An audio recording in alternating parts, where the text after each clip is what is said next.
네, 헌재가 인용 결정을 하면서 윤석열 대통령은 파면됐습니다. 여야의 입장까지 들어보셨습니다. 이 자리에 김용태 국민의힘 의원, 전용기 더불어민주당 의원 나와 계십니다. 어서 오세요. 안녕하세요. 안녕하세요. 안녕하세요.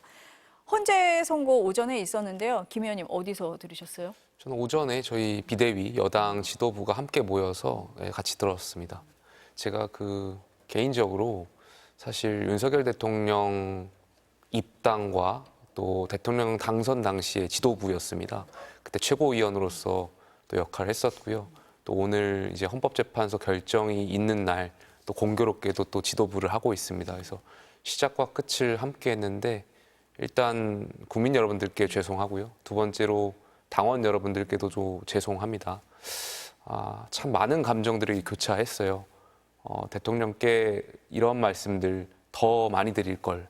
그러니까 뭐 저런 말씀들, 또 때로는 우리가 말씀드리는 내용들을 더 가감없이 말씀드릴 걸 하는 아쉬움도 있었고, 또 때로는 대통령이 잘하시는 부분에 대해서는 더 적극적으로 많이 홍보할 걸, 이런 아쉬움도 있었고, 참 당인으로서 좀 많은 감정들을 교차했습니다. 지도부 비대위원이시기 때문에 아마 더 좀 보는 느끼는 바가 조금 남다르지 않았을까? 뭐 이런 생각이 듭니다. 전 의원님은 어디서 보셨어요? 네, 저도 의원회관에서 네. 봤습니다. 국회에서 지금 가포 비상사태가 서울에 발령이 됐고 국회 앞에도 보면은 지금 차벽이 다 세워져 있습니다. 혹시 모를 비상사태를 대비해서 경찰에서도 신경을 쓴 것 같은데요. 저도 그래서 국회의원회관에서 저희 보좌진들과 함께 시청을 했습니다. 사실 그 이후에 의원총회도 있고 많은 분들께서 민주당의 분위기가 어떠냐라는 질문들을 많이 해주시는데요. 생각보다 더 차분합니다. 실제로 윤석열 대통령의 탄핵 그리고 파면에 대한 목소리를 높였지만 대한민국 전체적으로 봤을 때는 두 번의 탄핵이기 때문에 굉장히 국민들께는 상처가 되지 않겠습니까? 그런 차원에서 우리 민주당도 더 책임감 있게 이 사태에 대해서 직면을 해야 된다라고 생각을 해서 생각보다 차분했던 것 같습니다. 안 그래도 당 분위기가 어떨까 좀 궁금하기는 했었는데요. 민주당 같은 경우에 선거일까지 비상대결령이 내려졌었잖아요. 그렇습니다. 네. 좀 초조하게 지켜본 부분도 있으셨을 것 같은데. 실제로 탄핵 선고가 저희는 3월 달에는 나올 거라고 봤습니다. 그리고 8대0 인용을 저희는 기본적으로 생각을 하고 있었는데 3월이 지나가고 4월이 다가오면서 굉장히 좀 불안해했던 것도 맞습니다. 그리고 많은 분들께서 동요도 됐던 것이고 그런 차원에서 많은 어려움들이 있었지만 그래도 오늘 파면 선고가 8대0으로 우리 헌법이 수호됐다라는 측면에서 굉장히 고무적인 내용들을 가지고 있다라고 저희는 보고 있습니다. 김 의원님은 아까 뭐 비대위원이시기도 하니까요. 뭐 지도부 회의도 했을 거고 여러 회의를 하셨을 것 같아요. 당 분위기가 어떻습니까? 기본적으로 많이 침체되어 있고 또 어찌되었든 전 의원님께서 말씀하셨던 것처럼 잘잘못을 떠나서 대통령이 파면당하는 것은 국가적으로 또 저희 당 차원에서도 굉장히 불행한 일이기 때문에 차분하게 다들 좀 지켜봤고요.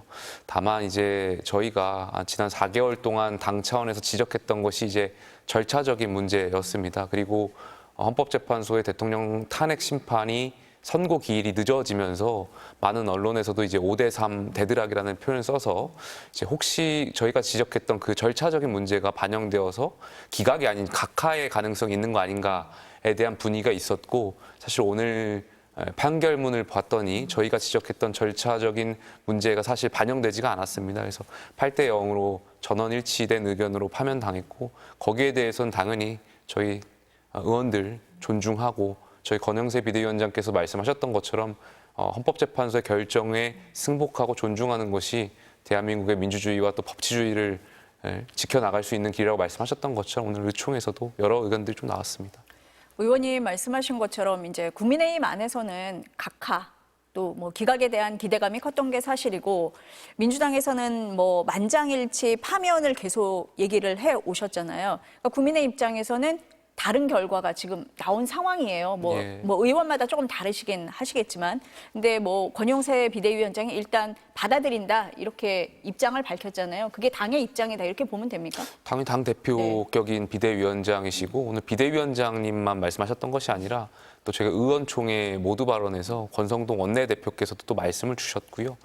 또 의총에서 뭐 나왔던 말씀들 이 자리에서 다 소개해드릴 수는 없습니다만 헌법재판소 앞에서 저희 그동안 4개월 동안 추운 겨울날 또 그러한 목소리를 내시고 당원분들께서 많이 나가 계셨는데 그분들과 함께 하셨던 의원들도 어찌되었던 여기에 대한 책임 통감에 대한 이야기를 말씀해 주셨고 저는 그것이 다 저희가 이 헌법재판소 결정을 승복하겠다는 말씀의 가름이라고 생각하고 그것을 뭐 부정할 수는 없을 거라고 생각합니다. 다만 어찌되었든 정치인 것이고 국민도 대표해야 하고 또 당원들도 대표해야 되고 그동안 많은 당원분들이 또 나가 계셨던 감정적인 문제도 있기 때문에 좀 추스릴 수 있는 시간이 필요하지 않을까 생각이 들고요. 결과론적으로 정치인들이 해야 될 역할은 통합이라고 생각합니다. 지난 4개월간 많은 국민들께서 양 진영으로 나뉘어서 분열과 반목되어 있었는데 저희가 여당이다 보니 또 앞으로는 그 진영을 통합할 수 있는 그런 역할을 해야 되지 않을까에 대한 생각이 있습니다. 아무래도 민주당에서는 그 윤석열 전 대통령에 대한 파면이 국민적인 사건으로 봤을 때는 또 다른 비극이고 두 번째이기 때문에 많이 차분해야 된다라고는 하지만 이 파면 결정이 결국에는 헌법을 수호하고 국민들이 승리했다라고 하는 그런 지점은 변하지 않습니다. 사실 헌법재판소에서 판단했던 내용 하나하나를 조목조목 헌법재판관들이 읊어줬던 것 같은데요. 국민의힘과 그 윤석열 대통령 측에서 주장했던 내용들이 사실상 다 모두 탈핵됐었습니다. 그렇기 때문에 기본적인 포괄형 문제부터 국헌 문란의 내용들까지 윤석열 전 대통령한테는 굉장히 그 다음에 있을 형사재판에도 굉장히 불리한 점으로 작용할 수 있는 부분이고 실제로 국민들 앞에서 헌법과 법률을 위반했던 지도자에 대한 그 책임을 묻는 행위는 지속되지 않을까 싶습니다. 사실 지금 8대0 인용 결정이 났지만 아직까지 한덕수 권한대행은 마흔형 재판관을 임명하지 않아서 불법을 지속하고 있는 상황이거든요. 앞으로는 이 비극을 다시 잊고 다시 한번 민주주의를 바로 세우기 위해서 이에 대한 책임을 민주당에서는 지속적으로 묻고 갈 예정이다라는 말씀 드리고 싶습니다. 헌재 그 선고문, 결정문 하나하나 좀 들으셨을 것 같아요. 전 의원님 들으시면서 이 부분에 가장 주목했다라는 대목이 있어요? 사실 앞에서도 많은 변호사님들 그리고 헌법학자분들이 말씀해 주시는 것도 들었지만요. 저는 하나가 주목됐었는데 그게 국회 권한의 행사로 인한 그 국정 마비나 부정선거 의혹 같은 경우에는 정치나 제도, 사법의 영역에서 풀어야 될 문제지 이것을 병력을 투입해서 풀려고 했던 부분 이것이 바로 국헌문란으로 저희는 지속적으로 지적을 해왔던 부분이기 때문에 이 지점이 가장 중요하다고 봤습니다. 그리고 국무회의가 있지 않았던 점, 그것을 서명하지 않았던 지점들을 실제로 조목조목 말씀을 해주셨거든요. 그래서 단 하나의 멘트, 단 하나의 단어도 버릴 게 없는 완벽한 결정문이었다라고 평가하고 있습니다. 어디에 좀 주목하셨어요, 김 의원님은? 여러 가지 곱씹을 표현들이 많았습니다만 제가 기억하는 것은 국회는 이제 소수 의견을 존중해야 하고 정부와의 관계에서도 관용과 또 대화와 타협을 해야 된다라는 말씀과 함께 대통령 역시 또 국회를 국민의 대표인 국회와 협치해 나가야 된다라는 것을 강조했었는데요. 그러니까 요약하건대 정치의 문제는 정치로 풀어야 된다라는 것 같았습니다. 지금 우리 정치가 이제 정치의 사법화가 이어지면서 대통령께서도 어찌되었든 극단적인 선택으로서 이제 계엄을 선포하신 거 아니겠습니까? 하지만 헌재는 이러한 것들은 정치의 문제는 정치로 풀어야 하지 계엄으로서 선포할 요건도 해당되지 않고 해당되지 않는다라고 판결한 것이어 같고요. 어찌되었던 방법이 틀렸다라고 말씀하신 것 같아요. 여야 모두 반성해야 될 지점이 있을 것 같고 여당은 국정을 책임지는 정당으로서 대화 타협에 대한 자세가 다시 한번 저희도 반성해야 될 것 같고 야당도 분명히 반성할 지점이 있을 거라고 생각합니다. 헌법재판소에서 오늘 줄탄핵과 관련된 여러 의견들이 있었는데 분명히 민주당도 반성해야 될 지점이 있었을 거라고 생각됩니다. 그래서 이 정치의 문제를 좀 풀어나가야 돼야 되는데 많은 국회의원들이 다시 초심으로 돌아가야 되지 않나 생각합니다. 실제로 헌법재판소에서 국회도 잘한 것 없다라고 하는 부분을 저는 읽었습니다. 기본적으로 윤석열 전 대통령의 이 그 불법 계엄과 그다음에 헌법 유린에 대해서 말씀을 하시면서도 그래도 대한민국의 정치가 있었어야 됐다라고 하는 지점이 저는 결정문에 담겨 있다고 보기 때문에 그 부분은 충분히 받아들여야 될 지점이고 대한민국이 이렇게 극한의 갈등으로 가지 않기 위해서는 앞으로는 협치와 그다음에 함께 협력하는 부분에 대해서 다시 한번 논해봐야 된다라는 말씀을 드리고 싶고 하나 걱정되는 부분은 오늘 파면 이후로 다시 한번 상대방에 대한 악마화라든지 많은 비난들이 난무할 것이라고 보고 있습니다. 그리고 많은 분들께서 걱정하시는 게 벌써부터 상대방에 대한 공격을 시작해 올 것을 두고 굉장히 좀 불편한 감을 드러내고 계신데요. 이런 부분에 대해서 여당과 함께 저희는 누구에 대한 비난과 비판이 아니라 실제 대한민국 민주주의가 바로 잡히고 헌정을 수호하기 위한 그런 약속을 좀 했으면 좋겠다는 말씀까지 드리고 싶습니다. 네, 두 분 말씀하시는 중에 뉴스 속보가 들어와 있는데요. 대통령실 비서실장을 비롯해서 수석급 고위 참모진 전원이 사의를 표명했다는 말씀 드리겠습니다. 두 분이 그 헌재 결정문에 그런 쟁점들도 보신 것 같은데 국회를 향해서 했던 부분, 이 부분을 아무래도 의원님들이시라서 좀 주의 깊게 들으신 게 아닌가 이런 생각이 들어요. 저도 보니까 국회 뭐 정치력을 회복해야 된다, 정치력을 회복해야 된다 이런 메시지를 담고 있더라고요. 그래서 그런 부분을 그 국회에서도 조금 더 귀담아 들었으면 좋겠다 이런 생각을 저도 하기는 했습니다. 그렇게 보면은 이번 결정문이 이 쟁점에 대해서 위헌이냐 위법이냐 이걸 가린 것뿐 아니라 뭐 사실관계라든지 뭐 국민에게 던지는 메시지, 정치권에 던지는 메시지 이런 걸 굉장히 꼼꼼히 담았거든요. 그 이유가 좀 있다고 보십니까? 아무래도 지난 박근혜 전 대통령 탄핵 당시에 탄핵 결정 이후에 광장의 정치가 시작됐거든요. 또 양 진영 간의 대립도 있었고 특히 이제 보수 진영의 지지자분들에 대한 어떤 분노도 있었는데 이번에 윤석열 대통령과 관련한 탄핵 심판은 그것보다 더 클 걸로 예상들 많이들 하시잖아요. 그러다 보니까 헌법재판관들께서도 결정문을 담는데 굉장히 신중하게 담았던 것 같아요. 그리고 그 내용 하나하나에 대해서 정치인들 또 언론인들 또 많은 사회 각계각층의 분들께 드리는 여러 가지 함의점도 많은 것 같고요. 결과론적으로는 국민들께서 통합하고 치유할 수 있는 메시지가 더 중요했던 거 아닌가 생각이 좀 듭니다. 실제로 정치인들이 가장 먼저 해야 될 것은 국민을 섬기는 정치를 해야 되는 것 아닙니까? 저는 사실 이 그 결정문에서 더 깊게 봤던 부분이 윤석열 대통령이, 그러니까 윤석열 전 대통령이 지금 이 비상계엄을 하면서 위헌과 불법이 있었지만 결국에는 국민을 배반한 행위, 이 배반이라는 단어를 헌재 결정문에 실제로 사용을 했더라고요. 그런 측면을 봤을 때 헌법재판소에서는 이 판결문으로 인해서 국민이 결국에 통합되고 정치가 정상적으로 복원을 해야만 한다. 국민을 배반하는 행위는 앞으로 해서는 안 된다라는 그 시그널을 명확히 준 것이라고 보고 있습니다. 왜냐하면 헌법재판소에서의 판결문은 오늘 하루만 보고 끝날 내용들이 아니지 않습니까? 앞으로 대한민국 민주사에 끝없이 남아있을 하나하나의 단어고 하나하나의 문장이거든요. 그런 측면에서 대한민국의 정치의 복원 그리고 위헌과 불법을 자행했던 지도자들은 용서하지 않는다라는 것을 헌법재판소에서 저는 명확히 담아 주었기 때문에 이것을 사실 앞으로 여야도 함께 풀어야 되는 것이고요. 지금 윤석열 정부에서의 내각을 했던 분들 그리고 지금도 하고 있는 분들이 대한민국의 민주주의와 그리고 법치주의를 다시 한번 바로 세우는데 지금부터라도 당장 역할을 해주셔야 된다 말씀을 드리고 싶습니다.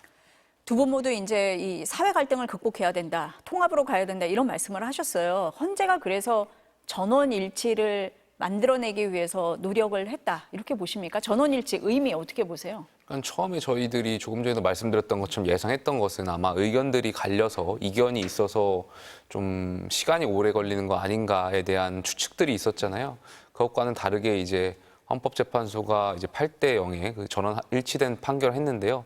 지금 판결문을 읽고 돌아보면 사실상 처음부터 아마 의견들이 모아져 있었던 건 아닐까에 대한 조심스러운 추측이 있고요.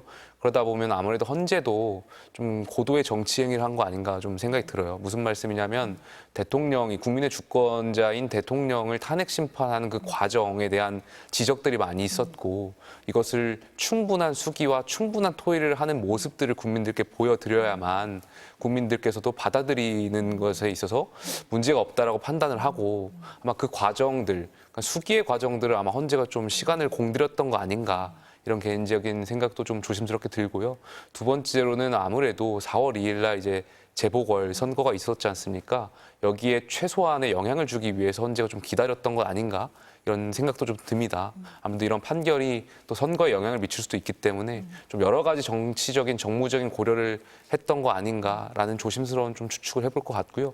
결과론적으로 그러한 것들이 그러한 충분한 시간들이 이것을 받아들이는 특히 저희 보수 진영의 지지자들로 하여금 조금 낫지 않을까 생각이 듭니다. 그래도 시간을 가지고 설득하고 앞으로 이 과제는 앞으로 정치인들의 과제의 몫이겠지만 어찌되었든 그러한 시간을 헌재가 고민했던 거 아닌가 조심스럽게 추측을 해봅니다. 그래서 헌법재판소에서는 단 하나의 사회적 혼란도 용서하지 않겠다. 그리고 그것을 방치하지 않겠다라고 생각했던 것 같습니다. 그렇기 때문에 사실상 최장 기간이라고 하는 이런 선고 기일 일수를 만들어냈거든요. 그렇기 때문에 정치권에서 더 화답을 해야 된다고 보고 있습니다. 그리고 헌법재판소의 전문을 저도 굉장히 몇 번 읽어봤는데요. 네. 단 하나도 두루뭉실한 표현이 없었던 것 같습니다. 기본적으로 윤석열 전 대통령 측에서 주장했던 내용들을 조목조목 반박하는 것부터 단어 하나하나도 결국에는 헌법에 기인한 그런 단어들을 썼지 않습니까? 그런 측면으로 봤을 때는 사회 혼란을 최소화하고 그리고 국민 통합을 이뤄냄과 동시에 두루뭉실한 표현을 쓰지 않음으로써 정확한 메시지를 헌법재판소에서 줬다고 생각을 하거든요. 그렇기 때문에 지금 정치인들이 잘해야 되는데 하나 걱정되는 것은 지금 헌법재판소의 결정을 인정하지 못하겠다라고 하고 있고요. 실제로 뭐 내일부터는 다시 이 인정할 수 없다라고 집회를 나가겠다라고 하시는 분들도 나오시는 것 같아요. 이런 분들부터 빨리 헌법재판소에서 법치주의를 강조한 것을 인정하라라고 오히려 여당에서 제안을 해주시는 게 더 바람직하지 않을까 저는 그런 생각도 가지고 있습니다. 정치권도 그렇고 이제 그동안 이 거리에 나와 계셨던 많은 분들이 계시기 때문에 전 의원님이 그런 걱정을 하시는 것 같습니다. 지금 뉴스 속보가 나오고 있는데요. 한덕수 권한대행이 중앙선거관리위원장과 통화를 했다. 그리고 선관위에 대통령 거리 사실을 통보했다. 그리고 이제 조기 대선이 확정됐기 때문에요. 그 공정한 선거 관리를 위해서 방안을 논의했다. 뭐 이런 내용 전해드리겠습니다. 이제 뭐 헌재 결정도 나온 거고 한덕수 권한대행이 선관위에 대통령 거리 사실까지 통보를 한 상황입니다. 승복을 안 할 방법은 없는 거죠. 다 하겠죠. 저는 기본적으로 승복하겠다라는 메시지를 여러 차례 드렸고요. 저희는 기본적으로 불복 저항 운동에 대한 말씀을 드린 적이 없습니다. 그래서 기본적으로 이제 헌법재판소 앞에서 많은 지지자분들하고 지난 4개월 동안 열심히 또 목소리를 내셨던 의원들이 굳이 그런 표현을 안 했던 이유가 불복하겠다라는 뜻이 아니고 이게 감정적인 문제가 있고 또 지지자분들의 대변해야 되는 부분도 있다 보니 그런 메시지를 안 냈을 뿐인 거지 저희가 처음부터 불복에 대한 이야기를 한 적이 없다는 말씀 드리고요. 당연히 법치라는 것은 지켜야 하는 것이고 오히려 이 부분은 민주당에서 불복 저항 운동을 전 원내대표께서 말씀하셨잖아요. 그러니까 만약에 이제 기각이 된다면 그렇게 하겠다. 오히려 이런 차원이 오늘 저희 원내대표께서도 의원총회 때 말씀하셨지만 저희 당이 나아가야 할 방향 같은 것들은 그런 법치주의나 민주주의를 지키려고 하는 방안들에 대해서는 다시 한번 저희가 또 말씀드릴 필요가 있지 않나 생각이 듭니다. 뭐 민주당에서야 뭐 지금 결과가 원하던 대로 생각했던 대로 지금 나온 상황이긴 합니다. 그렇지만 어쨌든 뭐 지지층이라든지 아까도 얘기했던 사회 갈등을 좀 극복하기 위해서 메시지를 내야 되지는 않겠습니까? 그렇습니다. 예. 그래서 민주당 분위기가 조금 전에 차분하다고 말씀드렸는데 실제로 생각보다 더 차분합니다. 그리고 이 헌법이 유린된 상황을 결국에는 분명한 목적, 그러니까 파면으로서 책임을 물었다고 생각을 하고 있는 것입니다. 뭐 물론 윤석열 전 대통령에 대한 다음에 형사 재판에 대한 것은 또 형사법정에서 물을 거니까 그것은 다른 문제라는 점을 바로 하고요. 지금 헌법재판소에서 조목조목 이야기하면서 판결했던 부분들을 당연히 수용해야 되는 것이고 걱정되는 부분들은 그러니까 국민의힘을 지지하는 분들이 실제로 조금 전에 차량도 파손해서 현행범으로 체포됐다는 보도를 봤거든요. 실제로 많이 격앙돼 있을 것 같습니다. 그리고 불복을 천명하는 한 목사의 보도도 봤는데요. 그런 분들을 하루빨리 자중할 수 있게끔 만들어 주시는 것이 저희가 하는 것은 불가능하지 않겠습니까? 저희가 이야기하면 더 화를 낼 거니까 국민의힘에서 오로지 그런 분들에게 자중하시라고 이제는 법치주의를 함께 만들어 가자라고 이야기를 해주셔야 된다는 측면에서 말씀을 드린 겁니다. 윤석열 전 대통령이 이제 오늘 입장을 발표할 거냐 안 할 거냐 뭐 이런 얘기가 있었는데 짤막하게 입장이 나왔어요. 보셨죠, 의원님? 어떠셨습니까? 예, 봤습니다. 아무래도 예. 이제 여러 여건들이 있다 보니까 굉장히 짧게 본인의 말씀을 하신 것 같고요. 국민들께 어찌되었든 사과하셨다라고 저는 생각이 좀 듭니다. 송구하다라는 말씀하셨던 걸로 기억이 나고 저는 대통령 본인께서도 아마 굉장히 충격적이라고 생각이 좀 들어요. 왜냐하면 대통령께서 처음 정치에 입문하시고 나갔던 언론 기사를 보면 당시에 헌법주의자라는 표현들도 많이 했고 본인께서 굉장히 이 법과 원칙에 대한 본인만의 기준과 또 본인이 오랫동안 검사 생활하면서 지켜왔던 것이 있는데 결과적으로는 계엄에 대한 다른 판단을 하면서 파면에 이르게 된 거 아니겠습니까? 그래서 거기에 대한 충격도 있을 것 같고 또 그로 인해서 국민들께 원치 않은 피해를 입힌 것에 대해서 국가 원수로서 또 대통령으로서 당연히 국민들께 죄송한 마음이 있지 않겠습니까? 그래서 그런 것을 아마 다 느끼고 있지 않을까 개인적으로 생각이 듭니다. 어떻게 들으셨어요? 저는 굉장히 네. 안타깝다라는 생각을 했습니다. 그리고 아쉬운 입장문이었습니다. 기본적으로 본인은 저를 지지해 주시고 응원해 주신 여러분들께 깊이 감사드린다. 그리고 기대에 부응해서 너무나도 안타깝다. 그리고 뭐 사랑하는 대한민국 국민 여러분에서 늘 기도하겠다. 이런 너무나도 기본적인 내용만 말씀하셨는데요. 그 기초는 까먹으신 것 같습니다. 윤석열 대통령이 지금 헌법재판소의 판결로 인해서 헌법이 유린됐고 법률을 위반했다는 내용이 나오지 않았습니까? 그 책임에 대한 내용은 단 하나도 없었습니다. 그리고 나를 지지해 주시는 분들께 미안하다라는 말밖에 안 느껴져서 대통령으로서 통합을 이야기했어야 됐고 그리고 지금 내란 주요 혐의 종사자로 인해서 구속되어 있는 본인 부하들도 있는데 그에 대한 내용은 단 한 줄도 들어가 있지 않고 본인의 잘못을 인정하지 않고 있는 부분이라고 저는 느꼈거든요. 그런 차원에서 이 정도의 입장문으로 퉁칠 수 있는 사건은 아닌데 아직까지 반성을 하시지는 않는구나라고 생각을 합니다. 제가 조금 전에는 민주당에서 차분하게 이 국민의 두 번째 비극에 대해서는 굉장히 차분하게 가야 된다라고 하는 분위기는 전달해드렸지만 대통령, 그러니까 전 대통령께서 본인의 입장문을 이 정도로 이야기하고 그리고 국민에게 잘못했던 것에 대한 사죄의 말씀은 없이 나를 지지해 주시는 분들에게 미안합니다. 이 정도로 끝낼 문제는 아니었다. 그래서 앞으로도 이런 문제는 명확하게 지적을 하고 이런 부분들에 대한 책임을 사실 국민의힘에게도 인정하시라고 묻지 않을 수가 없는 상황이라는 것입니다. 윤 대통령은 뭐 이 정도로 입장을 냈는데 윤곽근 변호사는 보면 정치적 결정이다, 참담하다 이런 입장을 내기도 했어요. 그래서 윤 대통령 측에 지금 전 의원님 같은 시각이 그래서 나오는 건 아닌가라는 생각도 들기는 하거든요. 어떻습니까? 윤곽근 변호사 같은 경우는 변호사다 보니까 아마 변호사의 입장을 말씀하시지 않았을까 생각이 좀 들고요. 어찌되었던 추후에 대통령의 의견도 여러 가지 방안을 통해서 여러 가지 채널을 통해서 나오지 않을까 개인적으로 좀 생각이 듭니다. 아무래도 대통령 본인으로서는 오늘의 그런 결정을 예상하지 못했던 측면도 있었던 것 같고 대통령 측 입장들을 그동안 했던 이야기들 떠올려 봤을 때 거기에서 막 여러 가지 생각들이 있었을 거기 때문에 아마 오늘은 짧게 말씀하신 것 같고 당연히 전 의원님께서 지적하셨던 것처럼 대통령이셨고 또 국가 원수셨고 그러면 국민 통합에 대한 메시지 당연히 내셔야 된다라고 생각해요. 물론 국민 통합은 정치인들이 많이 이야기를 해야 되지만 더 큰 영향력과 더 큰 책임이 있는 게 바로 대한민국 대통령직이라고 생각합니다. 그 대통령직을 수행하면서 그동안 해왔던 소회라든지 아니면 그 당시에 이제 많은 뭐 기자회견이라든지 담화문을 통해서 통합적인 의견들이 부족한 거 아니냐 이런 비판들도 많았잖아요. 그래서 전반적으로 아마 언젠가 조만간 금명간에 국민 통합적인 메시지를 내시지 않을까 개인적으로 저는 그렇게 당위 차원에서라도 그렇게 말씀드리고 싶습니다. 낼 거라고 보세요? 낸다면 어떤 내용이 이거는 좀 들어가야 된다라고 보시는 게 있으세요? 사실 뭐 다른 것보다 잘 못했다. 그리고 내가 책임을 지겠다라는 말씀 정도만 해주셔도 그래도 책임은 지는구나. 30년 이상 평생을 이렇게 법조계로 있으면서 헌법과 법률을 가장 잘 아는 검찰 출신의 전 대통령으로서 해야 될 말씀은 저거겠구나라는 정도를 느낄 수 있을 텐데요. 사실 그 얘기하기는 저는 어렵다고 봅니다.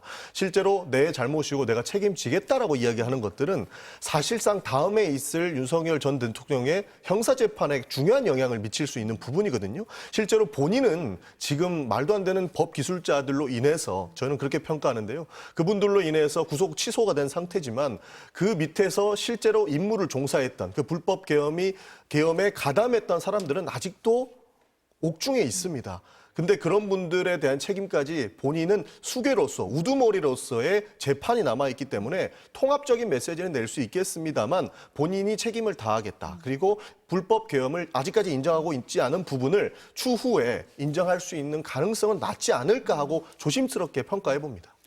오늘 이 탄핵 심판 선고 과정 생중계됐잖아요. 그리고 일반 방청석 20석이 배정이 됐습니다. 그런데 9만 6천 명이 신청을 했다는 거잖아요. 그만큼 이제 관심이 높았고 그래서 또 걱정되는 게 그만큼의 후유증이기도 해요. 어떻습니까? 글쎄, 오늘 일단 결정이 됐었고 앞으로 주말간에 좀 예의 주시를 해야 되지 않을까 생각이 듭니다. 양 진영 간에 그동안 4개월 동안 굉장히 감정이 고조됐었고 특히 이제 대통령께서 파면을 당하시면서 보수 지지층들에 대한 탄핵을 그동안 반대해왔던 지지층들에 대한 분노도 분명히 또 상당 부분 있을 거기 때문에 주말간 좀 예의주시해야 될 것 같고요. 다만 오늘 많은 정치인들 또 많은 사회 각계의 인사들이 말씀하셨던 것처럼 우리가 헌법재판소의 결정을 승복하는 것이 민주공화정의 시민으로서 당연한 일이고 책무이기 때문에 저는 성숙한 시민으로서 만약 분노가 있고 감정적인 문제가 있을 수도 있지만 그러나 이걸 행동에 옮기는 것은 분명히 잘못된 거니까 저희 시민들이 성숙한 그런 모습들을 보여주실 거라고 믿습니다. 다만 박 전 대통령 탄핵 당시 통계를 보니까 안타깝게도 4분이 당일날 이제 극단적 선택을 하셨던 걸로 기억이 납니다. 그래서 저는 이러한 행동은 이번에는 없기를 정말 기대하고 그렇기 때문에 정치인들이 앞으로 주말간에 말 한마디, 행동 한마디가 굉장히 중요할 것 같습니다.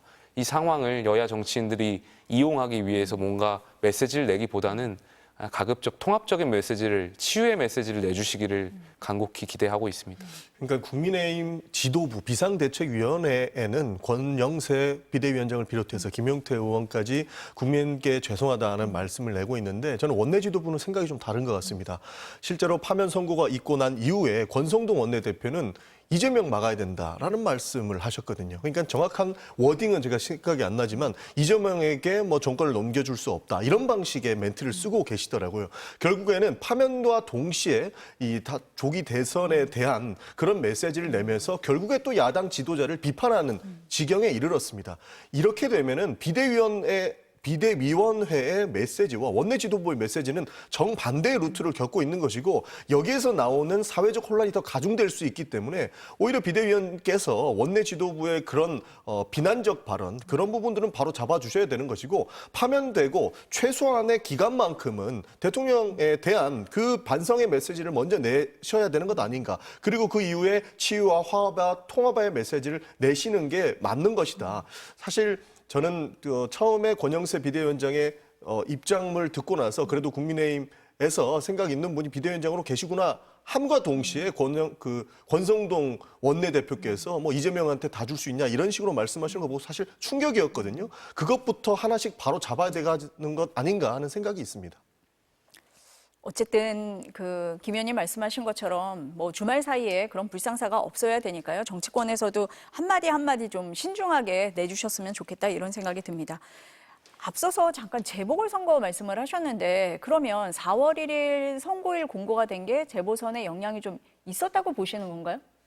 선고가 공고된 것은 영향이 없었다라고 생각되고 다만 재보궐선거 이전에 탄핵 심판에 대한 결과가 먼저 나왔더라면 아마 그것이 재보궐에 더 큰 영향을 미치지 않았을까. 그래서 선고기일을 발표한 것은 영향을 미친 것은 글쎄 미미했을 거라고 생각이 듭니다. 예. 그러면은 그 결과에 따라서 재보궐 선거도 좀 달라지는 면도 있었을 수 있다 이렇게 보시나요? 저는 이번 재보궐 선거에도 어느 정도의 영향이 좀 있었다라고 생각이 들고 계엄 이후의 상황들 전반적인 것을 말씀드리는 겁니다. 이것이 만약에 재보궐 선거 이전에 탄핵 심판의 결과가 나왔더라면 그 격차가 좀 더 벌어질 수 있지 않았을까, 그러니까 영향이 더 커질 수 있지 않았을까 그런 조심스러운 추측을 좀 해봅니다. 그러니까 4월 1일 재보궐선거가 기초단체장 5곳하고 부산 교육감 뽑는 선거였잖아요. 기존에 여당이 4곳, 야당이 1곳이었는데 결과는 바뀌었어요. 1대4로 바뀌었는데 그러면은 의원님 보시기에는 격차가 더 벌어졌을 거다 이렇게 그 보시는 말씀을 건가요? 왜 드리냐면 사실 재보궐선거의 특성이 있습니다. 그러니까 일반 선거와 다르게 투표율이 많이 낮습니다. 그래서 사실상 조직표라든지 아니면 양 진영의 적극 지지층들의 투표율에 따라서 선거 결과가 많이 바뀔 수 있는데 사실 탄핵 심판 오늘과 같은 이제 대통령께서 파면당하는 심판이 먼저 나왔더라면 아무래도 보수 적극 지지층들의 투표율이 좀 낮았을 가능성이 있고 그러다 보면 전체적인 투표율 격차가 벌어질 수 있었다는 말씀을 드렸던 겁니다.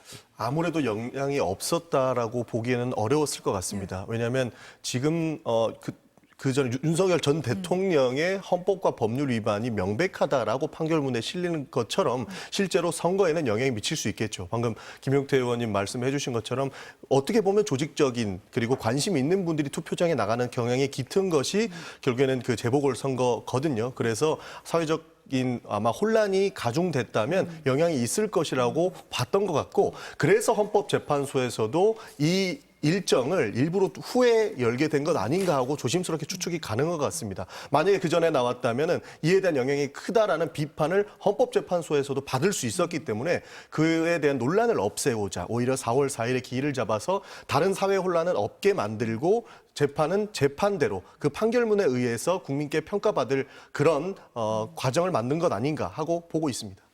국민의힘에서 눈여겨봤던 곳이 이제 경남 거제시장 선거하고 부산 교육감이었잖아요. 예, 예. 어떻게 평가하십니까? 그러니까 뭐 선거의 패배 원인을 판단하는 게 여러 가지 이제 말씀들 주시는데요. 저는 개인적으로 이렇게 생각합니다. 일반적으로 지방선거는 사실 중앙 정치에 영향이 적다라고 생각해요. 다만 이번에 재보궐선거였지 않습니까? 재보궐선거는 아무래도 뭐 재보궐 국회의원 선거든 재보궐 지방선거든 중앙 정치에 영향을 받을 수밖에 없을 거라고 생각이 듭니다. 계엄이라는 굉장히 특수한 상황 이후에 치러졌던 선거였고 그러다 보면 아무래도 중도층에 대한 민심이라든지 아니면 그동안 여론조사를 통해서 나타났던 정당 지지율과 다른 득표율이 나왔다는 것은 그동안 저희가 보수 진영에서 어떤 캐치하지 못했던 그런 부분들이 있는 거 아닌가, 계엄과 관련해서. 그래서 전반적으로 선거 결과를 가지고는 저희가 반성하고 새 신책을 내놓을 어떤 그런 걸로 써야 되지 않나 생각이 좀 듭니다. 어떻게 평가하세요? 아무래도 이제는 보수와 진보 이런 색깔로는 국민들이 진보해 하시는 것 같습니다. 보수와 진보로 기존에는 우리가 이렇게 투표장에 나갔다면 이제는 내 삶에 얼마나 도움이 될 것인가에 대한 평가를 하는 것 같습니다. 그러다 보니 뚜렷한 메시지를 보고 투표장에 가는 경우가 많은데 이번에 이 재보궐선거가 아무래도 그런 메시지의 전쟁이 아니었을까 싶은 겁니다. 사실 국민의힘과 민주당의 이런 뭐 표차만 보면은 뭐 할 말이 없겠습니다만 조국 혁신당에서의 단체장도 처음으로 배출을 했고요. 그다음에 실제로 TK를 제외한 이런 거제시장 같은 경우에도 민주당이 이렇게 석권을 한 것을 보면 국민들께서는 앞으로는 보수의 진보의 진영 논리보다는 실제로 이 정당이 어떤 역할을 할 수 있을 것인가 하는 그 인물론에 조금 더 깊이를 두는 것 아닐까 하고 점칠 수 있을 것 같습니다. 조국 혁신당 말씀을 하시는 건 아마 전남 담양군수 얘기를 하시는 것 같은데요. 조국 혁신당이 민주당을 이긴 거잖아요. 그렇습니다. 호남 민심을 어떻게 보고 계십니까? 실제로 네. 담양 한 군데만 놓고 호남 민심을 전체적으로 평가하기는 어려울 것 같습니다. 왜냐하면 호남에서는 그래도 민주당을 아직까지 신뢰하시는 분들이 굉장히 많다고 평가를 하는데 조국 혁신당과 민주당을 놓고는 사실상 보수와 진보라고 보기에는 좀 어려운 부분 아니겠습니까? 그 차원에서도 이 메시지의 전쟁이 가지고 온 이런 상황이다. 그리고 조국 혁신당의 후보도 훌륭했기 때문에 아무래도 담양에서 그렇게 평가를 해주신 거 아닌가 싶은 거고요. 이걸로 전체의 틀을 다 대변하기에는 조금 어려운 점이 있다는 말씀 드리고 싶습니다. 그 지점과 관련해서 제가 드리고 싶은 말씀이 여야 모두 좀 함의점이 있을 것 같아요. 그러니까 이 담양 군수도 조국 혁신당에서 배출한 것에 있어서 민주당이 반성해야 될 점도 있겠지만 이번에 대전시의원 재보궐선거가 있었습니다. 거기서는 국민의힘과 민주당과 조국 혁신당이 같이 나왔었는데 조국 혁신당의 후보가 상당량의 표차를 가져갔어요. 충청 민심에서. 그러니까 그걸 보면서 저희 당이 반성해야 될 지점은 조국 혁신당과 민주당의 표차를 합치면 격차가 더 벌어진다는 거죠.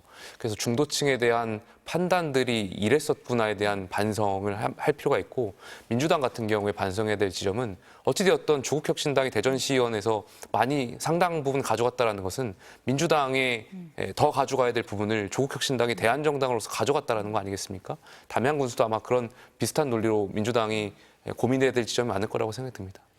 앞서서 저희가 얘기했지만 한덕수 원내대행이 이제 중앙선거관리위원장하고 통화를 하면서 공정한 선거 얘기를 했다는 거잖아요. 그럼 이제 조기 대선이 확정됐다 이렇게 봐야 되는데 그러면 이번 재보궐 선거 조기 대선까지 이런 흐름이 좀 이어질 거다 이렇게 보십니까? 어떻게 보세요? 그거는 저는 이제 헌재의 시간은 끝났고 국민의 시간이라고 생각이 듭니다. 그래서 당장 오늘 이런 결과가 있어서 저희도 의총에서 조기 대선 이야기를 많이 못했었고요. 사실 앞으로 주말간 또 다음 주에 저희가 정비를 하면서 나올 텐데 저는 저희 당에 달려 있다라고 생각이 듭니다. 저희가 집권 여당이었고 앞으로 국민의힘이 어떤 변화와 또 어떤 메시지 또 어떤 비전을 드리냐에 따라서 국민들께서도 다르게 판단하실 수 있는 여지가 남아 있다라고 생각합니다. 왜냐하면 물론 이제 헌법재판소에서 대통령을 파면하는 결정은 오늘 있었지만 그 결정문을 다 읽어보면 사실 여러 가지 민주당의 잘못도 있었고 국회 다수당으로서의 잘못한 부분도 나와 있거든요. 그래서 이러한 전반적인 판단을 저희 당이 어떻게 하느냐에 따라서 국민들께서 다시 판단해 주실 기회가 있지 않을까 생각이 듭니다. 어떻게 보세요? 실제로 뭐 재보궐 선거만 가지고 모든 것을 평가할 수 없지만 이번 선거로 인해서 얼마나 그 국민들의 수준이 높은지를 다시 한번 봤다고 말씀드리지 않았습니까? 그런 차원에서 윤석열 전 대통령이 망쳐놓은 지금 이 위헌 논란 그리고 이 헌정 뭐 여러 가지 사안들에 대해서 사실 헌정 수호와 민주주의 확립에 대한 그런 여건으로 가야 된다라는 메시지는 명확한 것 같습니다. 사실 그런 차원에서 대선이 치러진다면 지금 영향을 많이 받았던 이런 탄핵 정국이 조기 대선에도 영향을 미치지 않을까 하는 그런 판단도 있는 것으로 알고 있습니다. 민주당 같은 경우는 어쨌든 국민의힘은 김 의원님 말씀하신 것처럼 조금 복잡한 상황이 있기 때문에 조금 더 빨리 시작을 할 수 있는 그런 측면은 있지 않습니까? 민주당에서는 오히려 빠르게 정리할 수 있는 부분이 있습니다. 감히 뭐 국민의힘을 평가하기는 조금 어렵지만 국민의힘은 이제 윤석열 대통령, 전 대통령에 대해서 인정을 할 것인가 말 것인가 그리고 그 내란 우두머리 혐의에 대해서 어떻게 평가할 것인가가 남은 숙제인 것이고요. 저희는 메시지가 뚜렷합니다.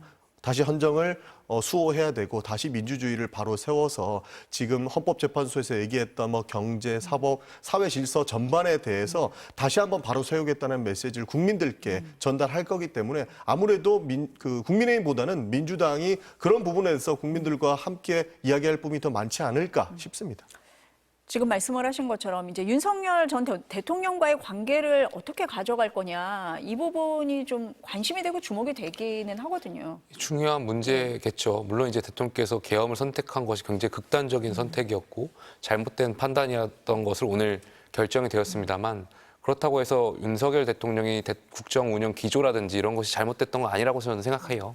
가령 이제 외교 노선이라든지 뭐 저희 정부에서 연금 개혁을 하려고 했던 의지, 뭐 교육 개혁을 하려고 했던 방향 이런 것에 있어서는 분명히 또 정책적인 측면에 있어서는 국민들께서 국민의힘이 추진했던 정책과 민주당 추진했던 정책과의 그 극명한 지점이 있거든요. 그래서 국민들께서 판단하고 있는 부분이 있을 거기 때문에 저희가 이러한 것을 좀 잘한 것은 계승을 하고 당연히 의료개혁 같은 걸 추진하는 과정에서 굉장히 거칠었잖아요.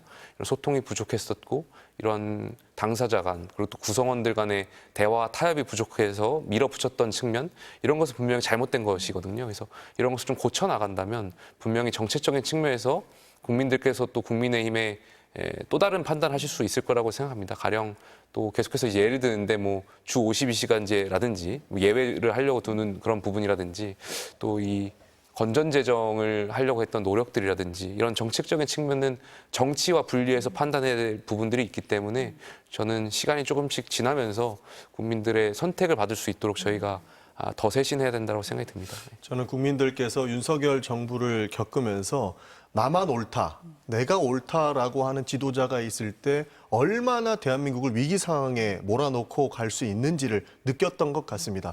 사실 누가 제일 똑똑하냐 했을 때 윤석열 전 대통령 같은 경우는 검찰총장 출신이기 때문에 뭐 그런 것은 내놓으라 하는 사람 아니었겠습니까? 그러나 거기에서 나오는 이런 고집들이라든지 내가 옳다라고 무조건 밀어붙여야 된다라고 하는 부분들이 민주주의를 파괴하고 헌정을 수호하는 데에 큰 걸림돌이 됐다라고 하는 것을 국민들께서 봤기 때문에 이 기조를 변화하지 않는다면 국민의힘은 바뀔 수가 없다라고 저는 평가합니다. 그래서 민주당도 똑같고 국민의힘도 똑같고 결국에는 국민들이 무엇을 원하는지를 잘 읽고 가는 것이 이 조기 대선에서의 필요한 내용들이 아닐까 싶습니다. 김 의원님은 그 윤 전 대통령과의 관계에 있어서 정책과 정치를 분리해야 된다라고 말씀을 하셨는데 그렇다면 이번 조기 대선 국면에서 윤 대통령이 여전히 영향력을 행사할 가능성 거기에 대해서는 어떻게 보십니까? 저는 그 양가적인 측면이 있다라고 오늘 아침에도 말씀을 드렸는데 그게 뭐 도움이 될지 안 될지는 그건 또 다른 문제일 거라고 생각들고요. 다만 저희 국민의힘이 어찌되었든 대통령께서 그렇게 판단한 것에 대해서 책임을 져야 될 부분이 있다라고 생각이 들어요. 그래서 남은 이제 60일 동안 반성하고 달라지는 모습을 보인다면, 그러니까 다시 말씀드리면 정말 보수의 가치를 다시 확립시키는데 그게 제일 중요한 관점일 것 같습니다.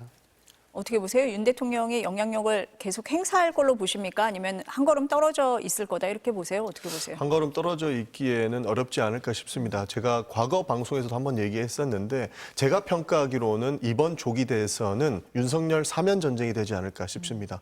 기본적으로 국민의힘에서 윤석열 전 대통령이 했던 그 불법 계엄과 지금 탄핵 정국까지 이루어진 일련의 사건들을 어떻게 바라볼 것이며 다시 한번 대한민국의 헌정 질서를 혼란하게 만들었던 윤석열 전 대통령이 책임을 물을 것인가에 대해서 기인을 할 것이라고 보는데 국민의힘에서 그런 부분들을 정리하지 못한다면 어떻게든 영향을 미치려고 하는 것이 윤석열 전 대통령 측과 그 변호인들이 하는 역할들 아니겠습니까? 그런 차원에서 봤을 때는 저는 윤석열 전 대통령이 영향을 충분히 미칠 수 있다고 봅니다. 그리고 오히려 지금 윤석열 전 대통령이 구속 취소가 되어서 거리를 활보하고 다니는 부분들이 조기 대선에서는 큰 국민의힘에는 악재가 되지 않을까 싶은 생각도 있습니다. 네, 이후 과정은 좀 지켜보도록 하겠습니다. 오늘 두 분 말씀은 여기까지 듣겠습니다. 감사합니다. 감사합니다.